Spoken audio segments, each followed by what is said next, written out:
ತಾಲೂಕಿನ ವಿಟ್ಲಮುಡ್ನೂರು ಗ್ರಾಮದ ಬಡತನದಲ್ಲಿ ಜೀವನ ಸಾಗಿಸುತ್ತಿದ್ದ ನೂಜಿ ನಿವಾಸಿ ಸೇಸಮ್ಮ ಎಂಬ ಬಡ ಕುಟುಂಬಕ್ಕೆ ಧರ್ಮನಗರ ಶ್ರೀ ಸಿದ್ಧಿವಿನಾಯಕ ಯುವಕ ಮಂಡಲದ ಆಶ್ರಯದಲ್ಲಿ ಎಲ್ಲ ಸದಸ್ಯರ ಶ್ರಮ ಸೇವೆ ಹಾಗೂ ದಾನಿಗಳ ಸಹಕಾರದಿಂದ ನೂತನ ಮನೆ ನಿರ್ಮಿಸಿಕೊಡಲಾಗಿದೆ. ಇದೀಗ ಈ ಮನೆಯ ನಿರ್ಮಾಣ ಕಾರ್ಯಗಳು ಪೂರ್ಣಗೊಂಡಿದ್ದು, ಸಿದ್ಧಿವಿನಾಯಕ ಎಂಬ ನಾಮದೊಂದಿಗೆ ನೂತನ ಮನೆಯ ಗೃಹ ಪ್ರವೇಶವನ್ನು ಶ್ರೀ ಸಿದ್ಧಿವಿನಾಯಕ ಯುವಕ ಮಂಡಲದ ಸದಸ್ಯರೆಲ್ಲರೂ ಜೊತೆಗೂಡಿಕೊಂಡು ಊರಿನವರ ಸಹಕಾರದೊಂದಿಗೆ ಕುಟುಂಬಸ್ಥರ ಸಮ್ಮುಖದಲ್ಲಿ ಅದ್ಧೂರಿಯಾಗಿ ನಡೆಸಲಾಯಿತು.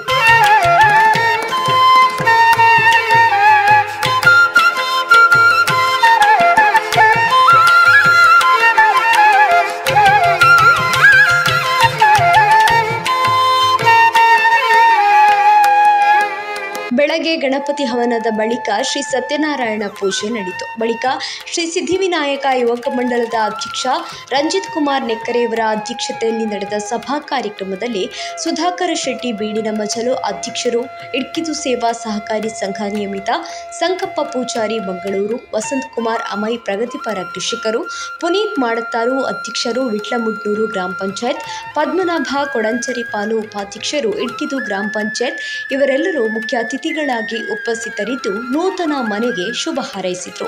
ಈ ಸಂದರ್ಭದಲ್ಲಿ ಶ್ರೀ ಸಿದ್ಧಿವಿನಾಯಕ ಯುವಕ ಮಂಡಲದ ಗೌರವಾಧ್ಯಕ್ಷ ಜನಾರ್ದನ ಕಾರ್ಯಾಡಿ ಇವರ ಸೇವೆಯನ್ನು ಗುರುತಿಸಿ ಗೌರವಿಸಲಾಯಿತು.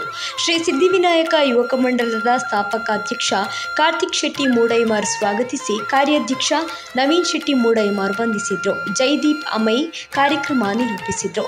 ಕಲಾ ತಪಸ್ವಿ ಕಲಾತಂಡದಿಂದ ಭಜನಾ ಸೇವೆ ನಡೆಯಿತು. ಬಳಿಕ ಅನ್ನ ಸಂತರ್ಪಣೆ ನಡೆದು ಶ್ರೀ ಶಾರದಾ ಅಂಧರ ಗೀತಗಾಯನ ಕಲಾ ಸಂಘ ರಿಜಿಸ್ಟರ್ಡ್ ಶೃಂಗೇರಿ ಕಲಾವಿದರಿಂದ ಗೀತಗಾಯನ ಕಾರ್ಯಕ್ರಮ ನಡೆಯಿತು.